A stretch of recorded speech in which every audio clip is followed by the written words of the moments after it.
Magandang hapon po sa inyong lahat.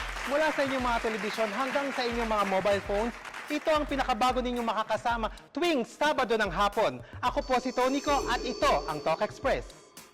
Ngayong hapon, isa sa mga hinahangang aktres na nakilala natin sa kanyang pagganap as Dolphy's Angels noong 1980s at Double Trouble kasama si Vic Soto. Sino nga bang makakasama natin ngayong hapon?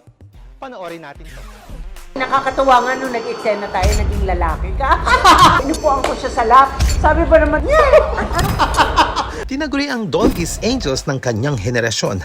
Veteran actress na gumawa ng maraming pelikula at TV series. masasabi kong regret kasi nasayang yung panahon. Pero tapos na yun.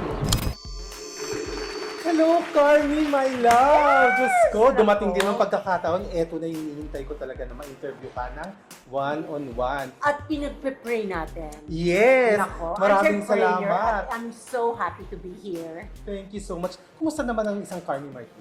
Nako, edi syempre, okay, kahit nasa panahon ng maraming kaguluhan sa mundo, nagiging mas lalong prayerful na talagang maging at peace tayong lahat. Yun. Oo. Hindi niyo po natatanong, si Miss Carmi talagang napaka-bait na tao at saka hindi lang yun. Siya talaga yung pagdating sa tamang panalangin, pagdadasal, pakikipag-communicate sa Lord, siya talaga yung nakakausap ko tungkol doon. At lagi siya nag-share ng gospel sa akin. Yes! Yun ang favorite namin kasi kami ni Tony uma-attend kay Direk Ryan Carlos ng Yes. Shabak Acting Workshop. Correct. And in between, nagsishare ako ng gospel, not only to you, but to other acting workshop classmates. Correct. Yun. At saka yun naman talagang pinakagusto ko sa'yo. Oo. Mula noon pa hanggang ngayon, hindi ko Oo. nakakalimutan. Pero, sino nga ba si Carmi Martin bago siya pumasok ng showbiz? Ay nako, isang nag-start ako ng modeling sa Gerard Theater. And then, hindi naman talaga ako magmo-modeling or sa calendar. Pero, ina-assist ko lang yung kapatid ko. Pagkatapos, parang siguro I have something na may it na biglang na-discover din ako. Actually, mas ako pa nga yung na-discover. Pero sa totoo lang, ang pinakamaganda sa amin yung panganay namin. Pero hindi talaga ikaw ang Hindi gusto talaga, natin. makapalang yung mukha ko. Pero, dekada 80 nung pumasok ka, di ba? Yes, sa 1980. showbiz, oo. Pero, paano ka nakapasok mismo? Nung nagmo-model nga ako, tapos si Dolphy, naghahanap siya ng Dolphy's Angels. Oy, oo, naalala Nakakatuwa ko. kasi talagang hindi na ako pumila para maging talent, ganyan. Na-bless ako na maging isa sa mga leading ladies niya. As in, yun ba yung unang-una mo kagad na? Unang-una, so wala akong acting workshop or whatever, pero nabigyan na talaga ako ng opportunity. And yun, nakakatuwa na makasama mo ang Oo naman. Comedy King of comedy. King. Yes. Diba? Comedy king yun. Pero, gaano ka kasaya nung mga panahon na yun? Ay, sobra. Even my father, na pagka may t-shirt na ibibigay tungkol sa pag-aartista ko, naku, sa Santa Ana talagang bonggang-bonggang suot niya yon, nilalakad niya. Oh. At saka at that time, kasi wala naman talaga akong budget para sa OOTD or wardrobe natin na tinatawag ngayon ng mga stylist. Oo, wala Ay, pa naku, nun eh. wala. Oo, Wala nangihiram pa ako nun. sa mga kapitbahay. Tsaka noon talaga kailangan mo mag-provide ng sarili mong damit, Sarili. di ba? Hindi talaga. Oo, hindi Katulad talaga. ngayon, meron na talaga Meron glam ng team, merong... may glam team, tapos meron ka rin pwedeng hiraman, di ba, na ipopromote mo. At that time, wala talaga. Tsaka, naku, konti pa lang ang artista noon, kaya parang privilege din na marami kaming naging sikat. Pero simula sa umpisa ba, ikaw na lang talaga nagme-makeup sa sarili mo? Kasi Oh, ang galing mo. Oo. Kasi nga, because of the modeling. At saka, pero yung sa buhok, medyo mas gumaling ako ngayon. Oo. Kasi yung buhok, parati lang ako naka-hot rollers, pero may time talaga that I had, a hairstylist. Pero right now, I do it myself. Marami na mga DIY dyan sa mga TikTok, sa mga Instagram. Totoo. Yun. Pero ikaw, sa lahat ng mga nagawa mong pelikula, yung mga ginampanan mo sa teleserye, sa pelikula, meron bang isang tumatak sa'yo na role? Siyempre, si Jonette Voya. Oh my God. Oo. Hindi ko rin makakalimutan yan. Pero yan ba, gusto mo bang gawin ulit yan, pero kasama naman yung mga ibang bagong artista ngayon? Actually, kasi, unang-una property ng ano yun ng Star Cinema. I don't think na ma-recreate yun kung hindi gagawin nilang sequel, ganyan. Oo. Ang gusto ko sana makatrabaho, yung mga kasama ko doon sa cast, like sina Bea Alonso, Connie Reyes, Oo, di ba? Oo. Angel Locsin, marami pa. Pero meron ka pa bang ibang gustong role na gustong gampanan? Well, siguro whatever project that will be given to me, like dahil sa acting workshop na binibigay Ay, ni Direk totoo. sa atin. So whatever project, naniniwala ako na mabibigyan ko to ng mas malalim na delivery. Ay, totoo naman yan kasi saksi ho ako dyan. Sa mga workshop namin, iba talagang Carmi Martin yung makikita ninyo. At saka hindi lang yun yung talagang serious acting. Yung, hindi yung typical na, kasi minsan pagsasabing Carmi Martin, comedy. Yeah. Sa totoo lang, napakagaling na actress ni Miss Carmi Martin. Mapadrama man yan, comedy. Ay, ang galing niya. Kung nandun lang kayo sa workshop, malalaman nyo lahat yan. Thank you. Di Ikaw ba? rin naman nakakatuwa nga nung nag-eksena tayo, naging lalaki ka. Ay, oo, naalala ko meron tayong oo. eksena na, I really My challenge him na talagang kasi the way na I rehearse, talagang kinakareer ko rin, binivideo, so that makikita namin yung mga movements namin and talagang na-challenge ka rin naman na mag-kissing scene ka.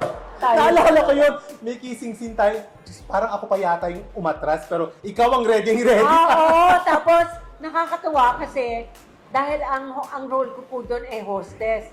Siya yung matinong lalaki na brusko. Isipin mo naman. Pagkatapos, biglang ang ginawa ko, inupuan ko siya sa lap. Sabi ba naman doon sa rehearsal, Naalala ko yung nakawak sa pagkawa. baso nakaganyan. Sabi ko, hoy! Tapos sabi ko, makikissing scene tayo dito. Parang hindi niya ma-imagine kung paano kami magkikissing scene. But, you nailed it. Alam ko na binigay ni Direk Ryan yun for you talaga to excel. Kaya nakakatuwa dahil you are now given this opportunity to host. Oo And nga. nakakatuwa dahil talagang mas lalo mo mahahasa ang sarili mo. Not only in acting but also in hosting. Maraming salamat naman. Tinanggap ko talaga no? Of course! Hindi, sa totoo lang, nahihirapan ako doon. Pero natuwa kay Direk Ryan kasi ipapagawa niya talaga sa'yo yung hindi mo alam na kaya mo pala. Yes, oo. Na Kaya hindi niya ipupush ka niya talaga. Kaya hindi niya ako pinapagawa ng comedy. Ay, oo nga, naalala ko. Oo, it's Never, all no? drama. It's Never. all drama. Pero ang galing, lalo na yung kayo ni Christian, Bables. Oh, Ay, yeah. natulala talaga ako sa mga eksenang ginawa niyo. Oo. Grabe. Pero ngayon, sa tagal mo sa industriya, meron ka bang tinuturing na isang kaibigan na yung totoong kaibigan mo na hindi mo makakalimutan? Well, of course, si Gladys Reyes, di ba? Nandiyan yan. Dahil kahit na ang laki ng age gap namin and even na magkaiba yung relihiyon namin. Pero we really, trust each other, happy for each other's success. Andyan din naman si Tessie Tomas na talagang parati akong binibigyan ng ini-inspire ako to do Na-experience ko yan si better. Tessie Tomas nung nasa Oo. kotse tayo. Diba? Andyan din naman ang kaibigan natin si Minnie, Yes, na yes. kahit na ano mangyari, papatawanin ka. At tayo din, magkaibigan Correct, naman totoo tayo. naman. And syempre si Roderick Paulate, na kahit ba minsan-minsan lang kami nag-uusap, but we love each other so much. Alam mo, kung tutuusin, wala naman akong kaaway sa showbiz. Pero sa director naman, ang isang love na love ko, and I really trust, is Direk Ryan Carlos. Ay, totoo yan. Yeah. Kahit ako, nakita ko kung paano niya hawakan lahat tayo. Sa dami natin, hindi ko alam. Alam niya yung bawat kilos ng bawat isa at kung ano yung kaya nilang gawin. Yeah, and not only that, naging kaibigan ko na siya.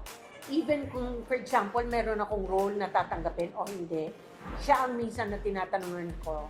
Since he is also a Christian, at the same time, nakikita niya yung panig ng showbiz. So parang pinapakita niya sa akin yung pros and cons kung tatanggihan ko o hindi. Yun.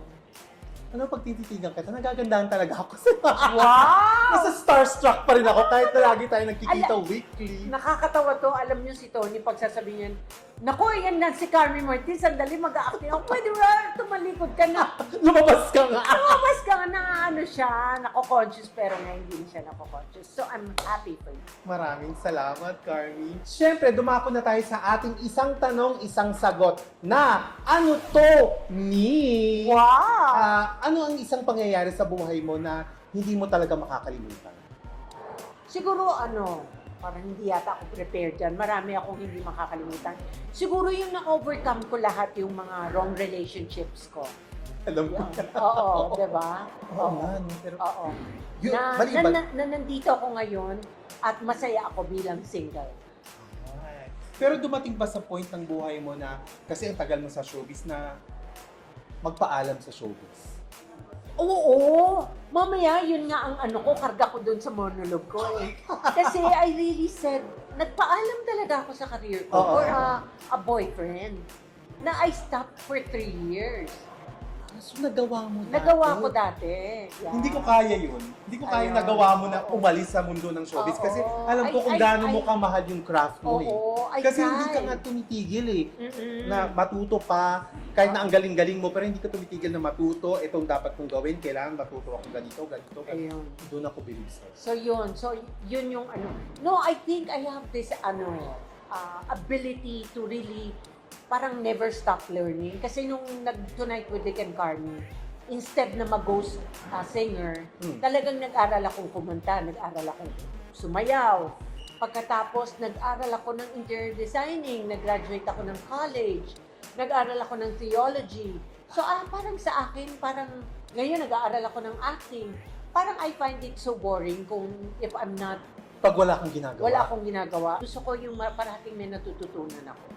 Pero ako natutuwa ako sa'yo kasi may bago kang project ngayon, di ba? Pero bawal pang Oo nga, pero nabasa ko lang.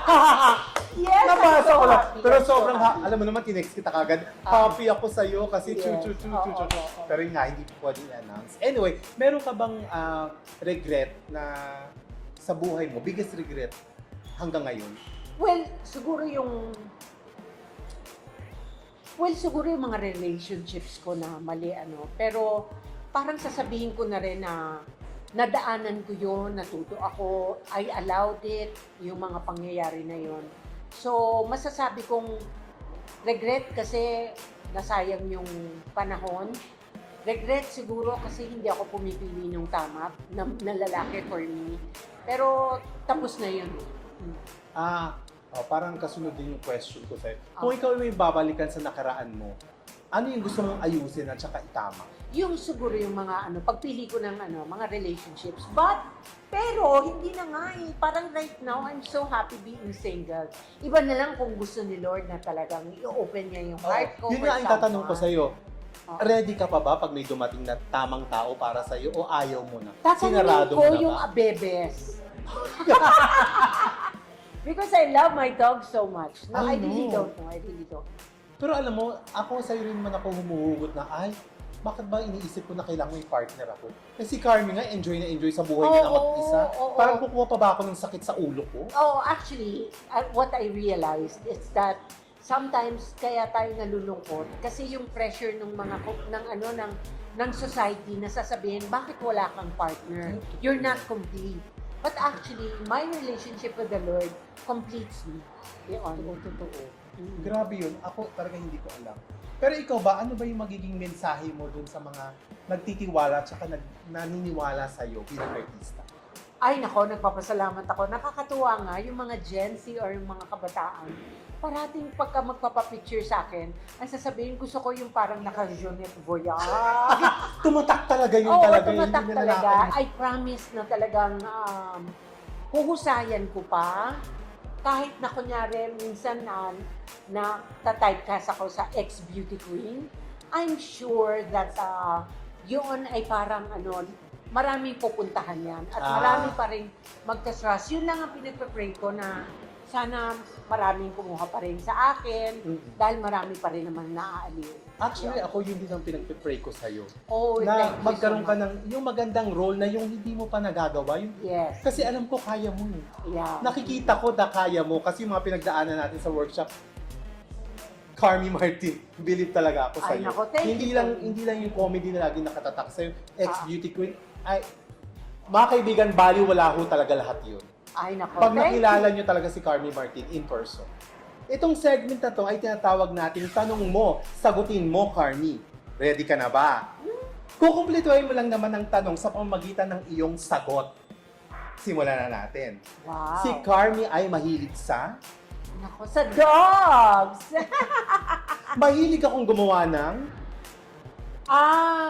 Mahilig akong gumawa ng mga pagkain. Totoo yan. Oo. Madalas akong manood ng mga pelikulang may... Mga documentaries. Bravo. Inis ako sa bagay na... Late. Totoo yan. Oo. Ako si Carrie Martin at ako ay... Ako ay isang artista, ako ay isang Kristiyano at nagmamahal sa kapwa-tao. Ay, maraming salamat.